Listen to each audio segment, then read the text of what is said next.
Gold medalist, original Dream Team, basketball analyst extraordinaire, formerly of TNT, always for TNT, obviously with what they meant his career, now here with the family at ESPN, the one and only Charles Barkley. What's going on, big boy? How you doing, man? How's everything? I was good till y'all ruined my damn day. I was heading to the damn golf course, and I had to turn around because y'all, this doofus make his announcement. Man, don't interrupt my damn summer schedule. I'm playing golf every day this week, and now y'all pissed me off on a Friday. It's the weekend. And I got to talk about this thing. So now I'm not happy right now, Stephen A. Well, good. I like it when you're not happy because you go off. I like that. Let me ask you this. Your initial reaction upon hearing the news that LeBron James is going to Philly? Shocked. Because I wanted him to go back to Cleveland. I mean, he has no affiliation with the 76ers. He has no affiliation with the Warriors.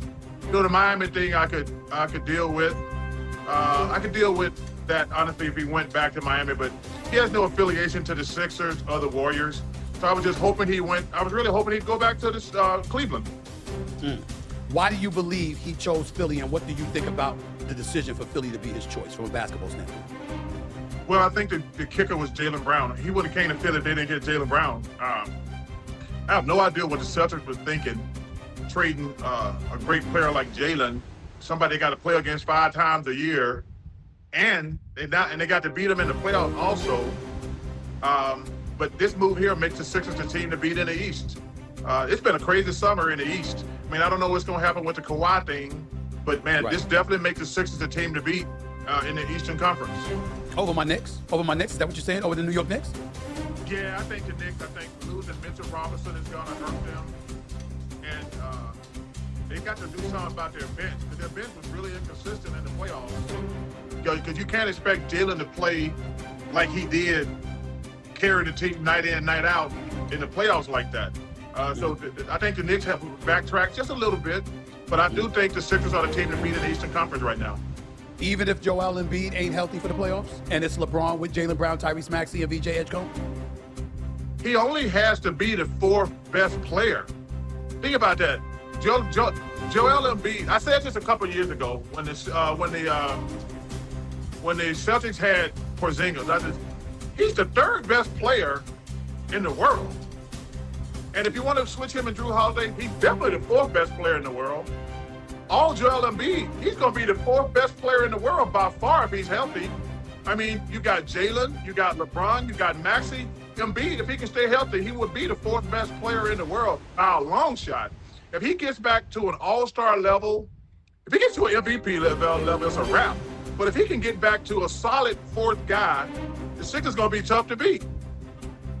Talking to Charles Barkley right here with Stephen A. I got to ask you, when you think about, you said you were disappointed because LeBron, you thought he should go back home, going to Cleveland. You would not have had a problem with Miami.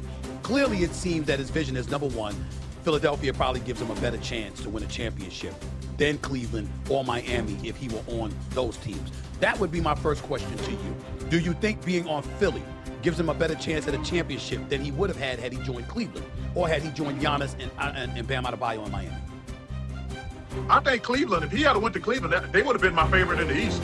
They were in the Eastern Conference Finals last year, and I just think losing that game 1, they never got over that. And if you put LeBron with them 2 big boys, Donovan, James, their bench is pretty solid. I thought Cleveland would have been the favorite in the East, in my opinion. Now, the Knicks are going to be right there, but if you add LeBron to that team, first of all, they wouldn't have blew that 24-point lead with 5 minutes to go if LeBron had been there. But clearly this makes the Sixers a team to beat in the Eastern Conference. And, man, you look like I say, listen, man, I don't know what's going to happen with the Kawhi thing. Your Knicks are going to be good. The Atlanta Hawks have gotten better. I'm trying to think who else. The Wizards might be good. If they can get a healthy Anthony Davis, and they got AJ, they got Trey. So the Eastern Conference has got a lot better over the summer. So can LeBron stay healthy? Can Joel stay healthy? Those are serious questions to ask. But on paper, the Sixers are going to be the favorite. LeBron James, if he were to win a championship in Philly, it would be his 4th different team he's won a title with. Everybody's going to have their opinions about that. What would Charles Barkley's opinion be that he's going to yet another team, a different team, a 4th team to win a championship? What would your thoughts be about that? Well, I think, number one, it would be incredible. But the number one knock on LeBron for older guys like myself has always been yo, man, you always stacking your team. He stacked it in Miami. He stacked it in Cleveland. He stacked it in LA. Now he's stacking it in Philly. So that, to me, I'm going to still have the same criticism I've always had. He's always stacked his team. And people can say what they want to. I've always told people LeBron's the third best player I've ever seen behind Michael and Kobe. You know, when you're dealing with LeBron and the Stepford wives, if you don't say he's the greatest, you like blasphemy. His crew, they're like Stepford wives. You have to say he's the greatest. He can't be the second. He can't be the third. That's why I call them Stepford wives. Even the men are Stepford wives. So, listen, LeBron's great, but like I say, my criticism, like, yo, man, he always makes sure he has the best players. And one of the reasons I always give Michael the advantage is Michael got his head beat in by the Pistons and the Celtics before he finally like, no, I'm gonna get bigger, stronger, faster. But it'll be a great accomplishment. But I will tell you this, he did put a bullseye on his back coming to the Sixers, because now the Sixers have to win the championship. You can't give me, yes. Do they? I mean, yes. A healthy yes. OKC. I don't think they'd be favorites against a healthy OKC. I think they got to come out of the East, but I don't think they'd be a favorite against a healthy OKC. Or Spurs. I didn't. Okay. I'm just saying, him coming to a stacked team like this, they have to at least get to the finals. Right. But they won't be favored against OKC or the Spurs. But they are definitely going to be favored to come out of the East. Charles Barkley, in fairness, when people hear you say going to a team of stacked debt, I've never asked you this question, but I've heard other people get on you about this, so I'm going to ask you right for the audience. You did depart from Philadelphia. You end up in Phoenix. Dan Marley, Kevin Johnson with no scrubs. They were some big-time players now. You went to Houston ultimately, Olajuwon, Pippen, those guys like that. What do you say when people bring that up, when they hear your criticism about LeBron James going to a stacked team, when they say you departed from Philly and you ended up on stacked teams? Well, my team in Phoenix was not stacked. Let's get that out the way. We had a good, solid team, but we weren't stacked. And I got traded out of Phoenix. I didn't want to leave Phoenix. They traded me. And obviously I was past my prime, but I never wanted to leave Phoenix. They traded me behind my back.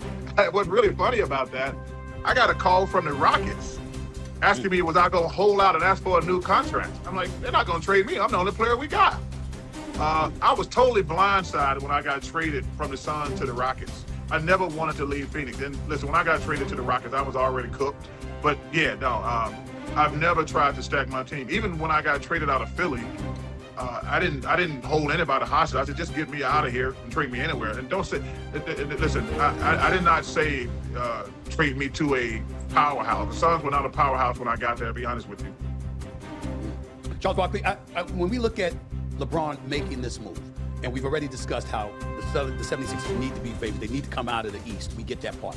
When you reflect on other superstars in the league, what do you think this kind of move will have an effect on them in terms of their potential movement? Steph Curry ain't never leaving Golden State. He ain't going anywhere. Yeah. But who knows what Kevin Durant will do when it comes to Houston? Who knows what Ant-Man will do if Minnesota don't get their act together? When you see a superstar of this caliber willing to move and willing to go to different teams, even though he was in LA for about 8 years, he was in Cleveland twice, he was in Miami for 4 years, still in all, there are going to be others that say he's moved enough, and obviously he moved to stacked teams. What do you think that kind of effect is going to have on other superstars in this league moving forward?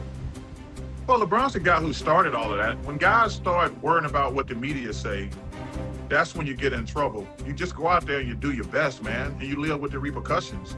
Like, when guys start saying that you have to win, they act like, it makes me laugh when I watch all these people on television telling me, well, this guy should ask out.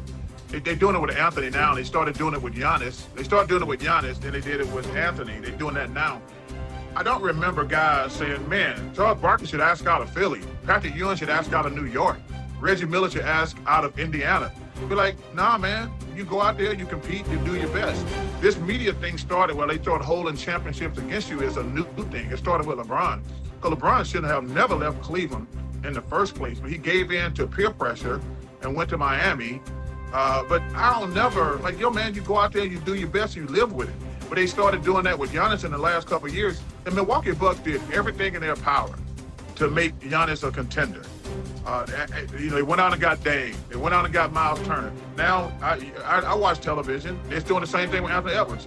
Like, they've been making moves. Minnesota's been in the conference finals 2 times out of the last 3 years. It's not like they're not trying to win, but like sometimes teams are just better.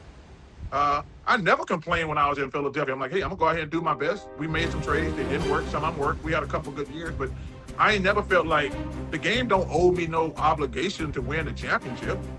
You just do your best and you live with the repercussions. But is that about the media, or is that about the culture of players that has changed compared to what it used to be like? I mean, when you talk about comfortability, it's 100% media. Because guys started talking about guys didn't win championship. Yeah, I didn't win a championship. Neither Patrick Ewing. And there's some other guys out there, Reggie, who are great players.